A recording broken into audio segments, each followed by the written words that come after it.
তো স্যার আমরা 14 নম্বর অঙ্কটা দেখি। 14 নম্বর অঙ্কটা কি বলছে যে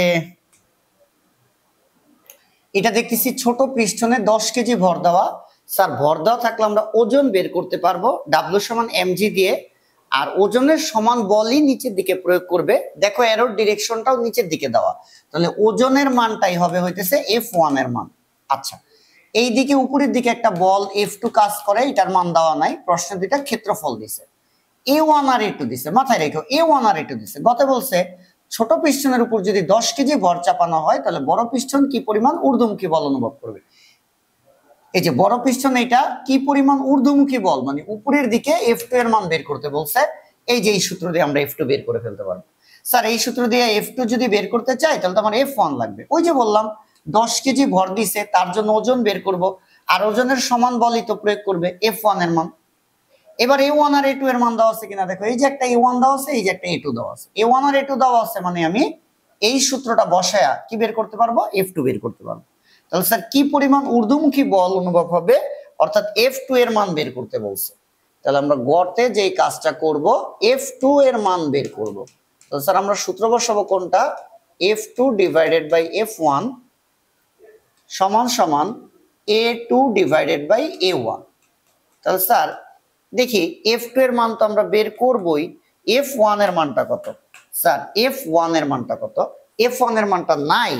ওই যে F1 এর মান তাহলে নাই, তো কি হইছে, আমরা বের করব এই যে ওই যে আমরা একটা ভর দেখছি, দেখো এখানে বলছে 10 কেজি ভর, এই যে 10 কেজি ভর। তাহলে 10 কেজি ভরের বস্তুর ওজন বের করি আমরা, ওজন W সমান mg। তাহলে W সমান m তো ভর কত 10 কেজি, g এর মান 9.8, তাহলে W এর মান কত 98 নিউটন। তাহলে স্যার F1 এর মানও 98 নিউটন। দেখো 10 কেজি ভরের বস্তুর যে ওজন, এই ওজনের সমান বল F1 কোন দিকে প্রয়োগ করবে, নিচের দিকে প্রয়োগ করবে। কোন দিকে প্রয়োগ করবে, নিচের দিকে প্রয়োগ করবে। তাহলে স্যার F1 এর মান কত 98 নিউটন, F1 এর মানটা কত স্যার 98 নিউটন। আছে আমার কি A1 আর A2, আছে আমার কি A1 আর A2 লাগবে। A1 কত, এই যে স্যার দেখো A1 এর মান দিয়ে দিছে কত, এই যে দিছে 0.5 মিটার স্কয়ার। A1 এর মান 0.5, আর A2 এর মান কত স্যার, A2 এর মান দেখো যে 2.5 দিছে। তাহলে আমি লিখলাম A2 এর মান হইতেছে 2.5।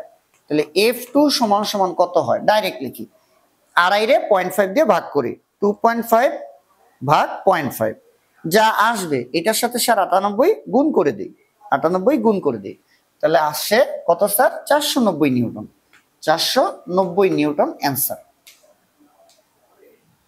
এই গ। এখন আমরা ঘটা করব।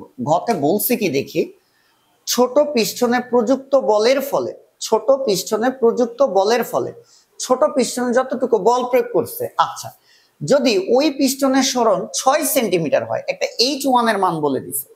স্যার ছোট পিস্টনে প্রযুক্ত বলের ফলে, ছোট পিস্টনে প্রযুক্ত বল কত একটু লিখি, ছোট পিস্টনে প্রযুক্ত বল F1 সমান সমান, ছোট পিস্টনে প্রযুক্ত বল F1 সমান 98 নিউটন। এই যে গতে আছে, এই যে F1 98 নিউটন, 1ই তো ছোট পিস্টনে, তাই না, 1ই তো কোন পিস্টনে, ছোট পিস্টনে। স্যার 1ই তো কোন পিস্টনে, ছোট পিস্টনে। আচ্ছা, তাহলে ছোট পিস্টনে প্রযুক্ত বল কত 98 নিউটন। ওকে, এখন বলছে ওই পিস্টনের সরণ 6 সেন্টিমিটার হয়, মানে নিচের দিকে নামবে কয় সেন্টিমিটার, 6 সেন্টিমিটার। তাহলে H1 অর্থাৎ নিচের দিকে নামবে, এই যে ভালো করে পড়ো, প্রযুক্ত বলের ফলে যদি ওই পিস্টনের সরণ 6 সেন্টিমিটার হয়, মানে 6 সেন্টিমিটার নিচে নামে, 6 সেন্টিমিটার যদি নিচে নামে, তার মানে H1 এর মান কত 6 সেন্টিমিটার। তাহলে H1 এর মান 6 রে 100 দিয়ে ভাগ করলে 0.06 মিটার, 0.06 মিটার। স্যার সেন্টিমিটার থেকে আমরা মিটারে নিলাম। আচ্ছা ঠিক আছে, এরপরে কি বলছে, তবে উভয় পিস্টনের শক্তি সংরক্ষিত হবে কিনা। এই যে শক্তি সংরক্ষিত হবে কিনা বললে আমরা প্রথম পিস্টনের জন্য কাজ বের করব, দ্বিতীয় পিস্টনের জন্য কাজ বের করব। W1 বের করব এই যে সূত্র দিয়ে, F1 H1, W2 বের করব F2 H2 দিয়ে। আমরা যদি দেখি W1 আর W2 এর মান সমান আসছে, তাহলে আমরা বলে দিব যে এই যে উভয় পিস্টনের শক্তি সংরক্ষিত হবে। আর যদি কাজের মান সমান না আসে তাহলে আমরা বলবো শক্তি সংরক্ষিত হবে কিনা। তাহলে এখন আমার কাজ হচ্ছে দুই পিস্টনে কাজের মান বের করা। তাহলে প্রথম পিস্টনে কৃত কাজ, প্রথম পিস্টনে বা ছোট পিস্টনে কৃত কাজ, প্রথম পিস্টনে কৃত কাজ, কৃত কাজ প্রথম পিস্টনে আমরা কৃত কাজ বের করব। W1 সমান সমান F1 H1। তাহলে W1 সমান সমান F1, F1 এর মান কত? এই যে F1 এর মান 98 নিউটন, তো আমিও দিলাম 98 ইনটু H1। প্রথম পিস্টন কতটুকু নিচে নামছে স্যার? 0.06, 0.06। আমার F1 আর এই যে F1 আর এই যে H1 দেওয়া আছে, তাই F1 আর H1 এর মান বসাই দিলাম। তো স্যার W1 এর মান তো এখানে চলেই আসে, 98 ইন্টু 0.06, 5.88 জুল। এটা হচ্ছে 5.88 জুল। এই এবার আমার কাজ হইতেছে কি স্যার? দ্বিতীয় পিস্টনের কৃত কাজ বের করা।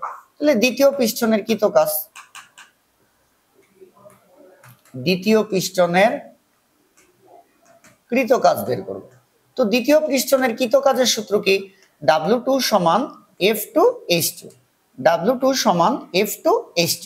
এখন আমার F2 অর্থাৎ দ্বিতীয় পিস্টনের বল লাগবে। স্যার এই যে দ্বিতীয় পিস্টনের বল লাগবে, এই যে F2, এটা কিন্তু যে উপরের দিকের বলটা F2, এই যে কি পরিমাণ ঊর্ধ্বমুখী বল প্রয়োগ হবে, এই যে আমরা F2 এর মান বের করছি। F2 কত স্যার? 490 নিউটন। তাহলে স্যার আমরা F2 এর মান কত বসাবো? F2 এর মান বসাবো 490। আমার স্যার H2 লাগবে, আমার H2 লাগবে। কয়েকটা অঙ্কই আমরা করতেছি, সামনে আরো করব। যখনই তুমি কোনো কারণে, আমি আগেই বুঝছি H2 বের করা লাগবে, এই কারণে জায়গা খালি রাখছি। তো H2 এর মান বের করার জন্য আমার কাছে সূত্রই দুইটা। H2 এর মান বের করার জন্য এই যে দেখো, এই যে এই দুই সূত্র দিয়ে আমি H2 বের করতে পারবো। F1 H1 সমান F2 H2।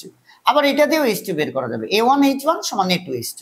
তো আমি সেকেন্ডটা দিয়ে বের করি, দ্বিতীয়টা দিয়ে যদি বের করি, A1 H1 সমান সমান A2 H2। কেন এটা দিয়ে করলাম? আমি দেখছি A1 একটু দেওয়া আছে, তো A1 কত দেওয়া? 0.5, এই যে লিখলাম 0.5। H1 প্রথম পিস্টন কতটুকু নিচে নামবে? এই যে H1, এই যে দেখো স্যার H1 0.06, তাহলে 0.06। A2, এই যে A2 দেওয়া আছে কত? 2.5, তাহলে 2.5 ইনটু হইতেছে H2। তাহলে 0.5 ইন্টু 0.06 ডিভাইডেড বাই 2.5 সমান সমান H2। তাহলে এইখান থেকে আমরা H2 এর একটা মান পাবো। তো স্যার H2 এর মানটা কত? 0.5 ইন্টু 0.06 ভাগ দিব আমরা 2.5 দিয়ে, তাহলে এটা আসে 0.012। তাহলে স্যার H2 এর মান যেটা পাইলাম 0.012। তাহলে আমরা W2 যেটা পাবো ইন্টু 490 ইন্টু 490, তাহলে এটা আসে স্যার 5.88 জুল। তাহলে আমরা দেখলাম দুইটা জিনিস, আমরা দেখলাম যে প্রথম পিস্টনের কৃত কাজের মান যা, আর যে দ্বিতীয় পিস্টনের কৃত কাজের মান সেম। যেহেতু দুই পিস্টনের কৃত কাজ সেম, তাহলে আমরা বলবো উভয় পিস্টনের শক্তি সংরক্ষিত হবে।